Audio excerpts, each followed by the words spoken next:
El aire olía a flores muertas y a incienso. La iglesia estaba llena, pero nadie hablaba.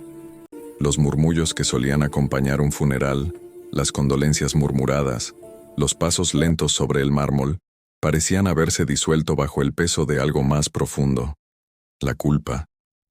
En medio del silencio, una figura pequeña se destacaba cerca del altar. Era un niño, de no más de 9 años, huesudo, con la piel amarillenta y los ojos hundidos.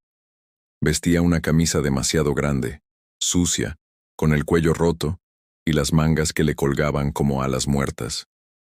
En sus manos temblorosas, sostenía un papel doblado 1000 veces, una carta. Los asistentes lo miraban sin entender. Nadie lo conocía. Nadie sabía de dónde había salido. El sacerdote lo observaba con una mezcla de desconcierto y temor, como si temiera que la presencia de aquel niño rompiera el orden solemne del rito. El ataúd, en el centro, cubierto de lirios blancos, parecía flotar en la penumbra. Dentro, descansaba el cuerpo de una mujer de mediana edad, con el rostro tranquilo, casi hermoso, como si durmiera. Era conocida en el pueblo, amada por unos, respetada por otros, temida por algunos. Se llamaba Isabela de Armas, y había muerto 2 noches atrás, en circunstancias que nadie se atrevía a discutir en voz alta. El niño levantó la mirada. Sus ojos eran 2 espejos vacíos. ¿Puedo leerla ahora?, preguntó con voz ronca mirando al sacerdote.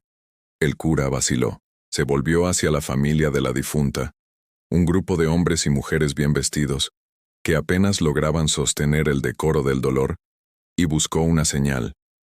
Nadie respondió. Solo la hija mayor, una mujer de unos 30 años, frunció el ceño y murmuró: ¿Quién es este chico? Nadie lo sabía, pero el niño, sin esperar permiso, subió al atril. Cada paso sonaba como un golpe seco en el suelo. Abrió el papel con cuidado, como si temiera romperlo. Un murmullo recorrió la iglesia. Alguien en la última fila dijo en voz baja: «Debe de ser un huérfano o un mendigo». El sacerdote dio un paso adelante. «Hijo, ¿estás seguro de que eso debe ser leído aquí?». El niño asintió sin apartar los ojos del ataúd. «Ella me lo pidió». El silencio volvió, más espeso, más denso. El viento que entraba por los vitrales movía las velas del altar, y las sombras se estiraban sobre los bancos. El niño comenzó a leer. Su voz era débil, quebrada, pero cada palabra parecía salir de un lugar que dolía. «Si algún día muero antes de tiempo, quiero que lean esta carta. No porque crea en los milagros, sino porque quiero que se sepa la verdad. Mi nombre es Isabela de Armas, y esta es mi última confesión». Un escalofrío recorrió a los presentes. Algunos se miraron entre sí, inquietos. Cuando yo era joven cometí un error. No uno cualquiera, uno que me siguió toda la vida. Lo que más amé, lo que más quise esconder, fue también lo que más me destruyó. El niño levantó los ojos un momento, respiró con dificultad y siguió. Hace 10 años un niño llegó a mi puerta. Estaba descalzo, enfermo, con hambre. Dijo que su madre había muerto y que su padre lo había abandonado. Yo debía haberlo ayudado. Debía haberlo dejado entrar. Un suspiro ahogado se escuchó entre los asistentes. La hija mayor de Isabela bajó la cabeza, como si entendiera algo que los demás aún no comprendían.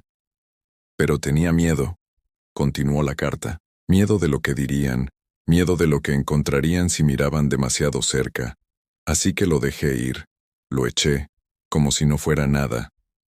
El niño se detuvo. Trató de tragar, pero la garganta le dolía. Siguió leyendo, con la voz cada vez más baja. Pasé noches enteras escuchando su llanto desde la calle. No sé si era real o si ya me perseguía la culpa. Luego dejó de venir. A veces soñaba que lo veía morir frente a mi ventana. Un silencio terrible se apoderó de la iglesia. Nadie respiraba.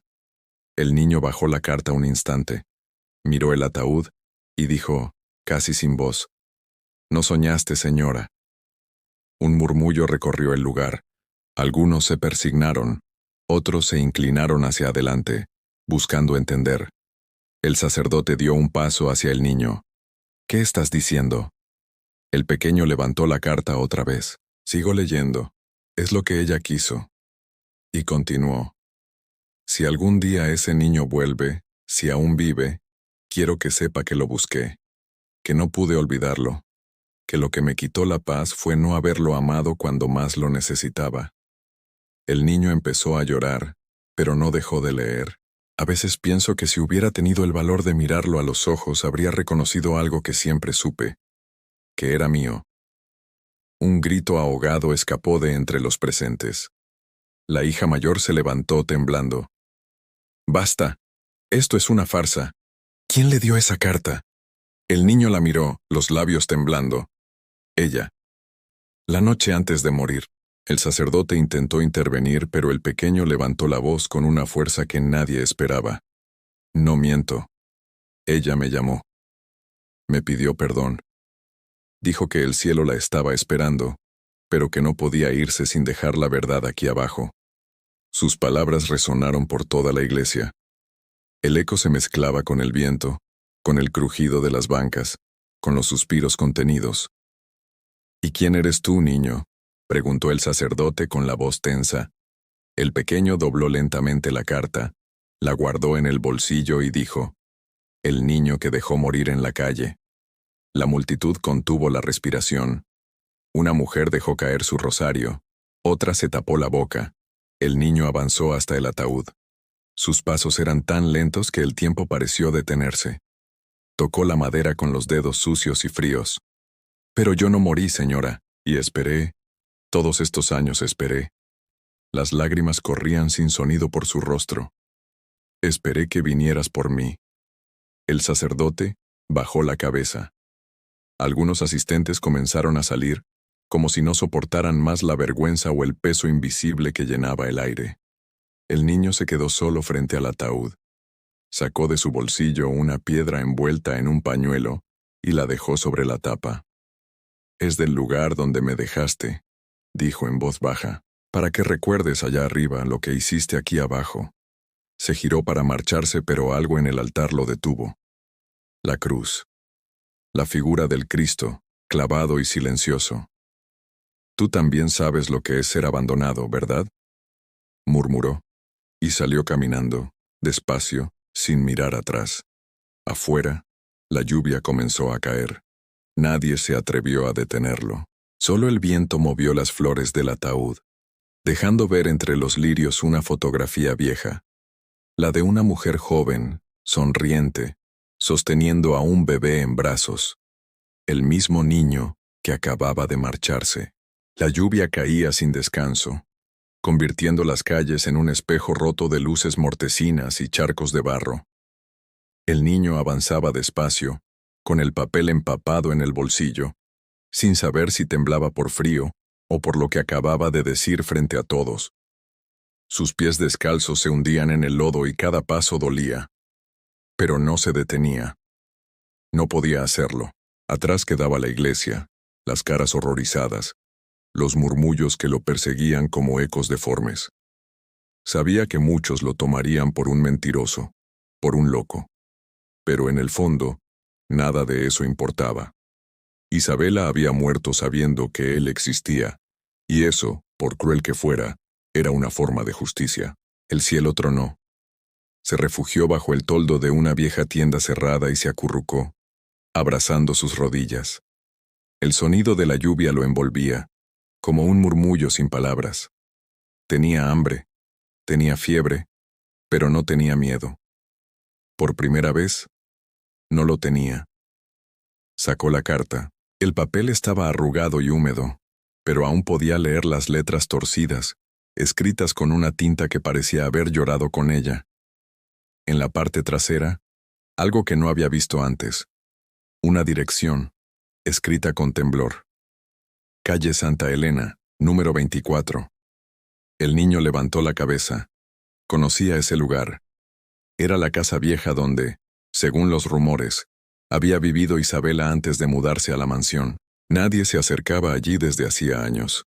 Decían que estaba maldita, que las paredes aún guardaban los gritos de alguien que desapareció una noche sin dejar rastro. El niño se levantó. La lluvia golpeaba más fuerte, pero siguió caminando, guiado solo por el instinto y el dolor. La calle Santa Elena estaba desierta. Las casas parecían observarlo, con las ventanas rotas y los muros cubiertos de musgo. Cuando llegó al número 24, se detuvo. La puerta estaba medio abierta, como si alguien lo esperara. Entró despacio.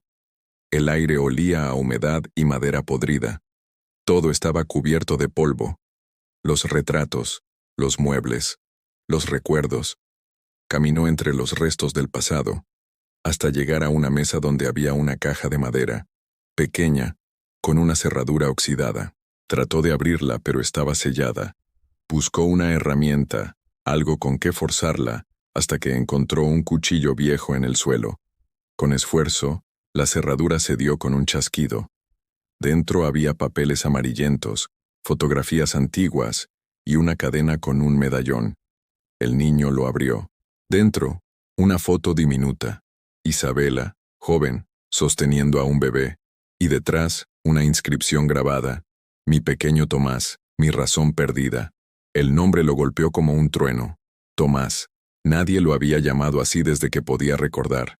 En el orfanato, en la calle, en los refugios, siempre había sido el chico, el mendigo, el sucio. Pero Tomás, ese nombre ardía dentro de él, como si lo devolviera a un origen que nunca tuvo. Se sentó en el suelo, con el medallón en la mano. Lloró por horas, sin saber si lloraba por ella, por sí mismo, o por todo lo que nunca fue. Cuando el amanecer comenzó a clarear, se levantó. Había algo más en la caja, una pequeña bolsa de terciopelo. Dentro, unas pocas monedas de oro y una nota doblada. Si alguien encuentra esto, que lo use para empezar de nuevo. Nadie debería morir con hambre. Tomás sonrió entre lágrimas.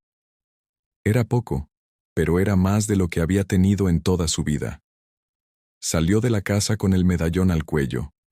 La ciudad despertaba, y el humo de los primeros puestos de comida flotaba en el aire. Siguió caminando hasta la plaza central. Allí, bajo un toldo, un grupo de hombres repartía pan y sopa a los necesitados. Una mujer con un delantal gris y el rostro cansado lo vio acercarse. «Niño, ven aquí, te ves helado», le dijo con ternura. Él dudó, pero algo en su mirada le dio confianza. Se acercó, y la mujer le sirvió un plato humeante. «¿Cómo te llamas?», preguntó. Por un momento quiso decir nadie, como tantas veces, pero algo en su pecho se encendió. «Tomás», respondió con voz firme. La mujer sonrió. «Un buen nombre. Ven cada día si puedes. Aquí nadie pasa hambre». Tomás asintió, comió despacio, sintiendo el calor de la sopa devolviéndole vida al cuerpo. Mientras lo hacía, notó a un hombre viejo sentado en un banco cercano. Lo observaba con atención. Tenía una mirada profunda, cansada pero no hostil. Vestía de negro, con un sombrero ancho y un bastón de madera. «Muchacho», dijo el hombre acercándose, «¿de dónde sacaste ese medallón?». Tomás apretó el colgante entre los dedos. Era de alguien que murió. El hombre se arrodilló frente a él, con una emoción difícil de ocultar. ¿De Isabela de Armas? Tomás se congeló. Sí, la conocía. El anciano bajó la cabeza.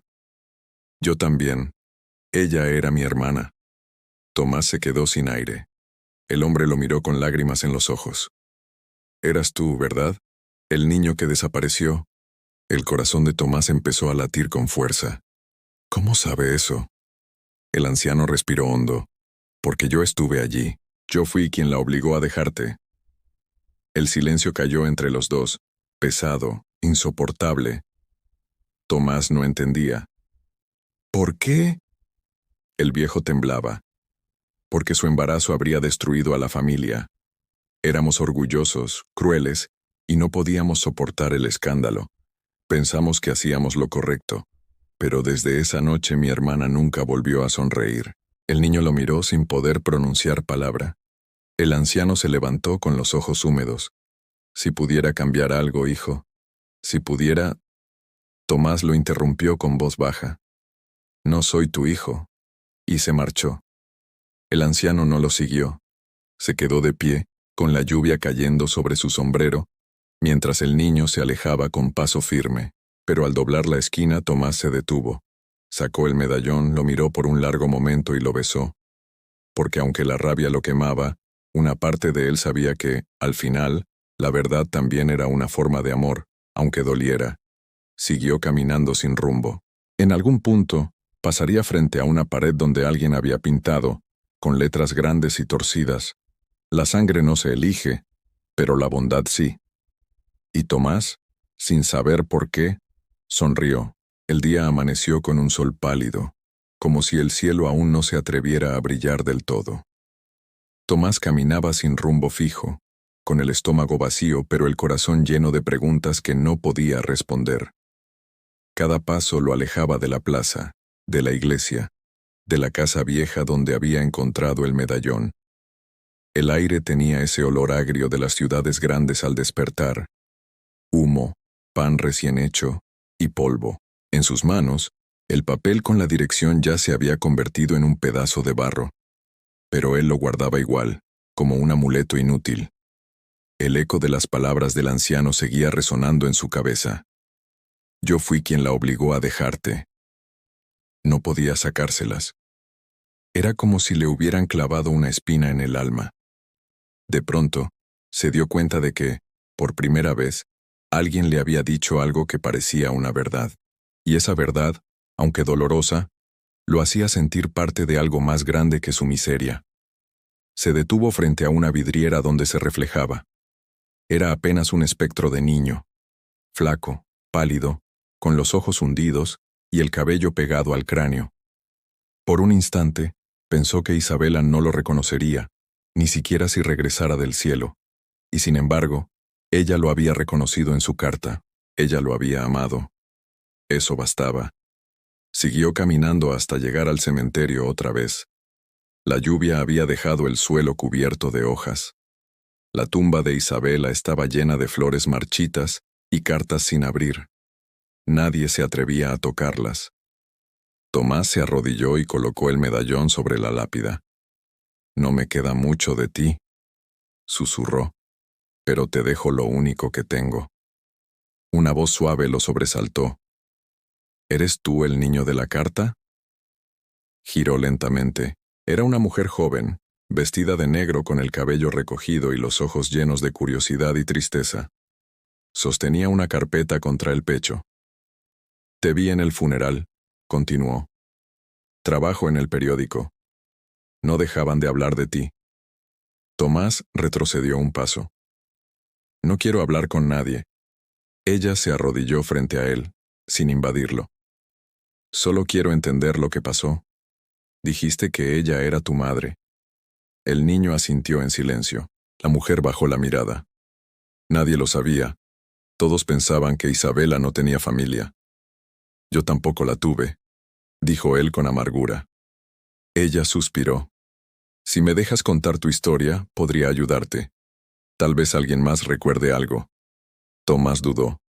Luego, señaló la tumba. No hay nada que contar. Ella murió, y yo estoy aquí. Es todo. La mujer no insistió. Lo miró con respeto, con algo parecido a ternura. Entonces déjame darte esto. Le extendió un sobre blanco. Llegó al periódico hace 3 días, sin remitente. Iba dirigido a Tomás de Armas. Pensé que era una broma. Pero después del funeral, Tomás lo tomó con manos temblorosas. Abrió el sobre y encontró una hoja cuidadosamente doblada. La letra era la misma de la carta anterior. Si lees esto, significa que ya no estoy. No tengas miedo de la verdad. El amor que escondí fue mi castigo y mi salvación. Si alguna vez encuentras a mi hermano, perdónalo. Él solo supo lo que le enseñaron. No seas como nosotros. Sé libre. Las lágrimas volvieron a caer, lentas, resignadas. La periodista lo observó en silencio. ¿Qué vas a hacer ahora? Tomás guardó la carta y murmuró: seguir. Ella asintió. Comprendiendo que no debía preguntar más, caminaron juntos hacia la salida del cementerio. El viento soplaba fuerte, y por primera vez, Tomás no sintió tanto frío. Cuando llegaron a la reja, la mujer se detuvo. Si alguna vez necesitas algo, ven al edificio del diario de la ciudad. Pregunta por Clara. Él asintió, sin prometer nada, y siguió su camino. Pasaron los días. Tomás dormía en los portales, trabajaba cargando cajas en el mercado, comía lo que podía. Pero cada noche, sacaba el papel con la carta y lo leía hasta quedarse dormido. Había algo en esas palabras que le daba fuerza. Una tarde, mientras ayudaba a descargar un camión, vio a lo lejos un grupo de hombres reunidos frente a una pantalla de televisión en una tienda de electrodomésticos. Las noticias hablaban de la subida repentina de las criptomonedas. Los ricos se vuelven más ricos mientras el pueblo se hunde, decía el presentador con voz cansada. Tomás observó el brillo de las cifras, los números que subían y bajaban como si fueran un juego. Pensó que ese mundo, el de los adultos, siempre giraba en torno a cosas que no podía tocar ni entender. Él solo tenía sus cartas, su nombre, y un hambre que no se apagaba. Esa noche, volvió al cementerio. Llevaba una vela y un trozo de pan que había guardado. Encendió la vela frente a la tumba y se sentó. No sé si estoy haciendo lo correcto, dijo, pero intento no odiar a nadie. El viento hizo temblar la llama. Tomás cerró los ojos. Hoy vi a gente riendo en la televisión. Dicen que el mundo cambia, pero yo sigo igual. No tengo nada, mamá, solo tu carta. El silencio respondió, como si la tierra lo escuchara. De repente, oyó pasos detrás. Se giró con el corazón en la garganta. Era el anciano, el hermano de Isabela. Caminaba con dificultad, con una manta sobre los hombros. Sabía que te encontraría aquí, dijo. Tomás no se movió. ¿Para qué viniste? El hombre se arrodilló con esfuerzo. Para decirte que todo lo que poseo te pertenece. La casa, el dinero. Nada de eso vale sin sangre que lo justifique. El niño negó con la cabeza. No quiero tu dinero. El viejo sonrió débilmente. No es por dinero, hijo. Es para que no mueras como viviste. Solo. Tomás bajó la mirada. No sé si puedo perdonarte. El anciano respiró hondo. No te pido perdón. Te pido que vivas mejor que nosotros. El niño lo miró por fin, y en sus ojos ya no había odio, solo un cansancio inmenso. Tal vez lo intente. El anciano asintió, y se levantó despacio. La puerta estará abierta. Siempre. Y se fue. Tomás se quedó solo, mirando la vela consumirse. La llama se extinguió con el viento y el cementerio volvió al silencio. Al amanecer se levantó. La ciudad olía a pan y a humo otra vez. En sus bolsillos no había nada, pero algo en su pecho pesaba distinto. Se acercó a la estación de autobuses y preguntó a un conductor a dónde iba el próximo. Al norte, respondió el hombre, a un pueblo donde nadie conoce a nadie. Tomás sonrió apenas. Perfecto. Pagó con una de las monedas del medallón. Subió al autobús y se sentó junto a la ventana. El motor rugió, y la ciudad comenzó a alejarse. Mientras el paisaje cambiaba, sacó la carta una vez más. Las palabras parecían brillar con la luz del amanecer. Sé libre. Apretó el papel contra el pecho. Afuera los árboles se desdibujaban, el sol nacía, y por primera vez en su vida el niño que no tenía nada, sintió que empezaba a tenerlo todo. Un nombre, un destino, y el eco suave de una voz que ya no dolía sino que lo acompañaba. Cuando el autobús desapareció en la carretera, el viento levantó un trozo de papel que había caído en el suelo del cementerio, frente a la tumba de Isabela. Solo tenía 3 palabras escritas a mano, torpes, pero firmes. Te perdono, mamá.